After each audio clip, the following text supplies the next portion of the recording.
Bluffs is home. I was gonna say that. Sorry. Black people were able to be here, be free, build a community, and that legacy has lived on. My aunt, she's 90 years old and lives on the island full time. And she was doing her morning walk and she looked over and MLK just did one of those quick hellos. Being here, it allowed me, like I said, to unburden myself and to be relaxed. The fact that I get to do that same walk, my friends live on that same street, it's just so cool. We all still convene here every August, and we're 30 years old now, right? And we've been doing it since we were 2, some of us. There's joy and grandparents that are relaxing and multi-generational experiences that warm our hearts and make it hard for everybody to go home when they have to. Complete this sentence and include the whole sentence. Oak Bluffs is. I would say simply that Oak Bluffs is special. So, black people are in a tizzy again. And it's largely because they can't ever seem to agree and everything is an issue. And the issue this time is that Oak Bluffs, which is the second season of the Ralph Lauren Experimentation Collection, in which they brought in a Howard University graduate student and then took him on and then allowed for him to be able to create a second season after the successful first season of the Howard University and Black College thing. And so now it's paying inspiration and homage to Oak Bluffs, which is largely a place where black people would be able to come together and congregate and be able to, share stories while at the same time indulge in black excellence, similar to what other people do at Martha Vineyard. But they are in a tizzy. Let me play this second video, and maybe this can give you a little bit more insight into what's going on.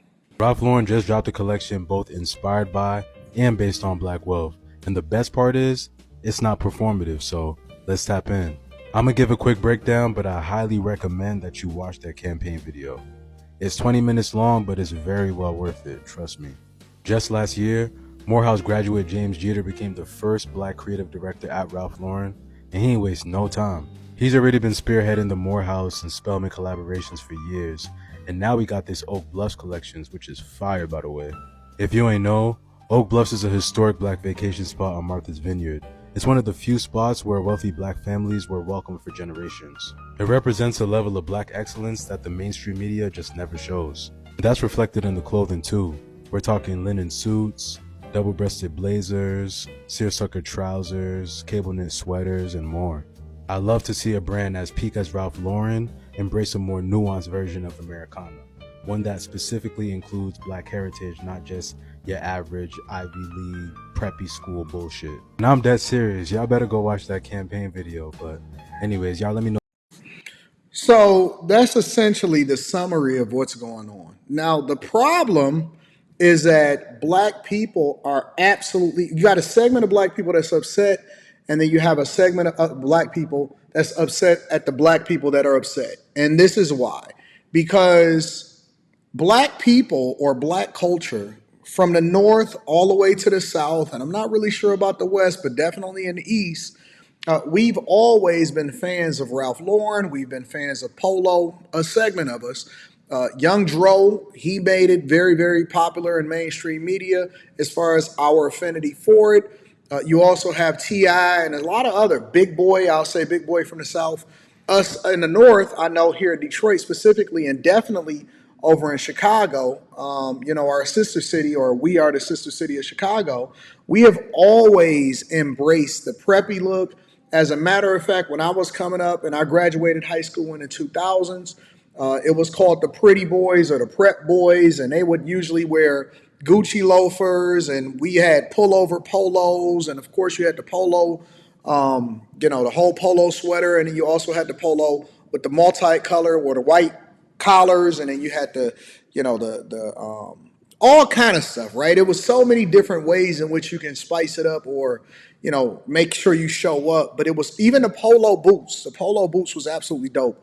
But that segment of people that say, it was different when we was growing up. We stole it and we made it popular for the hood and stuff, is clashing with a set of black people that are saying, listen, everybody wasn't poor and everybody wasn't getting boosters in order to get their stuff.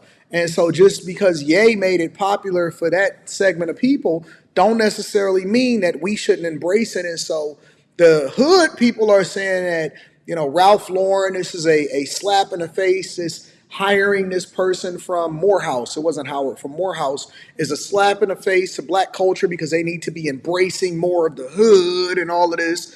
Whereas you have a segment of black people that is saying, no, they shouldn't. And we should celebrate black wealth and people being able to go to Oak Bluffs and paying homage to something that's not performative, but is something historical that also inspires a collection. And so there's different segments of black people that are arguing, and here's one of them, and then I'll play the second one right after that. Black elitism got to get the fuck the same way white supremacy does. I don't give a fuck how you present it to me. I don't care. James Jeter just dropped his second collection with Polo Ralph Lauren. The first one, Morehouse and Spelman. First of all, I'm not really feeling a do-rag on the head. I think that that is idiotic, and I think that it is absolutely stupid.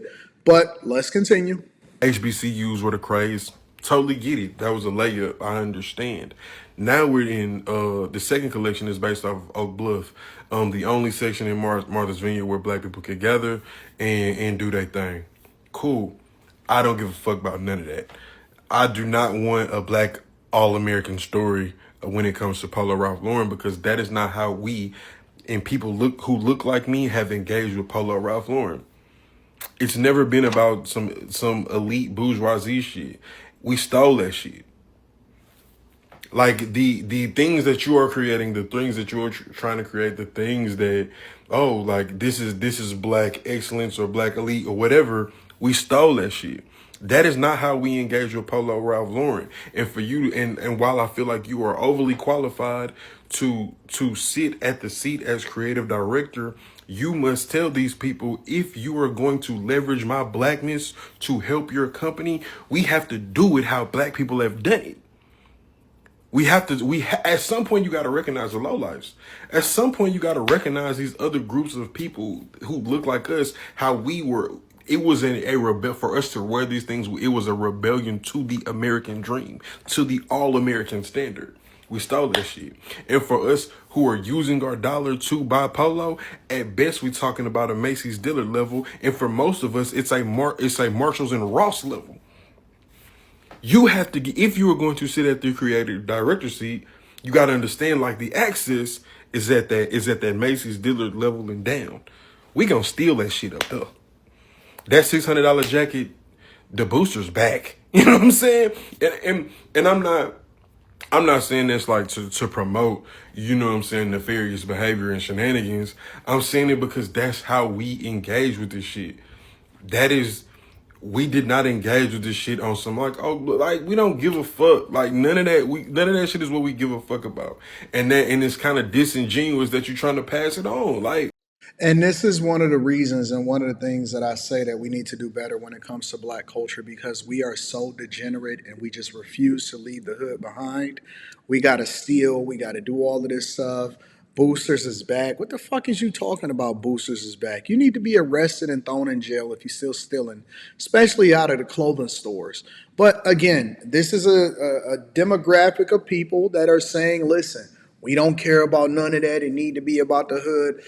Ralph Lauren has always been a higher tiered brand. You know what I'm saying? It has always been at the top of the totem pole when it comes to clothing and how it is that you wear your clothing and so on and so forth.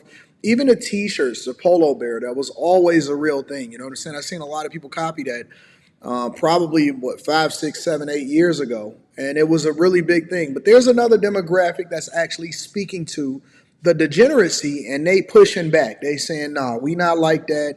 And we actually do have black people that's not niggas that actually care about the culture, that is a higher representation of what it is, and we separate ourselves from that. So the black Americans that don't like Ralph Lauren's Oak Bluff or something super negative to say about it are the same black Americans that think only black Americans can live in this weird ghetto aesthetic. They think we only live down south, we're only poor, we have no fathers, our mothers are pieces of shit, and nobody has natural hair. They think as black people, as black Americans, that we are a monolith and we don't exist in other echelons, in other socioeconomic classes. We're not degree holders, you know, we don't go to the Hamptons and Montauk, our children don't play tennis, we're not lawyers or doctors. They don't quite understand that Black Americans have been in this country. Literally, we were on the skirmish field when the first shot heard around the world in Lexington happened. We, Black Americans, were there. We have been here this whole time. We have obtained so much. We are not black trash, fucking hood rat, ghetto aesthetic. And I find that the people that think the Ralph Lauren, that particular collection, is garbage and terrible is because they live in this monolith that we can't be beyond poverty. Like, we can't be beyond victimhood. Like, we can't be anything but like piece of shit trash. And it's like, dude, we have been in this country for like 350 fucking years. We are this country. This country is us. We are bourgeois here. We have obtained elite degrees. We are congressmen. We are senators. We were president. I mean, Jesus, we have been everything. Ambassadors. Stop acting like there's only one type of black person. We exist in all facets of society, in all socioeconomic classes. And it's not our fault that you would rather your children listen to Sexy Red and be influencers or athletes, and the rest of us would rather our children be doctors or lawyers and listen to Mozart, because we understand that vibration is healing, and it actually heals and makes new connections in your brain synapses, versus Sexy Red is toilet fucking water bowl trash bag music. That's the difference. The difference is our children will succeed because we understand Black Americans don't live in a monolith, while your child's gonna end up 15 with 3 baby daddies. That's the difference. It's the mindset that some of these Black Americans have versus the rest of us, understanding that we come in all shapes and sizes, we come in all differences, and we come in all socioeconomic classes, and the Oaks Bluff is telling the story. I tend to agree with her.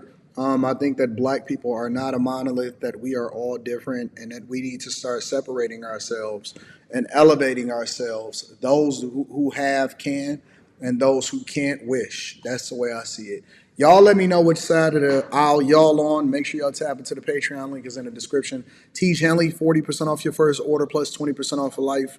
I love you. I appreciate you. And let me know what y'all think about the collection.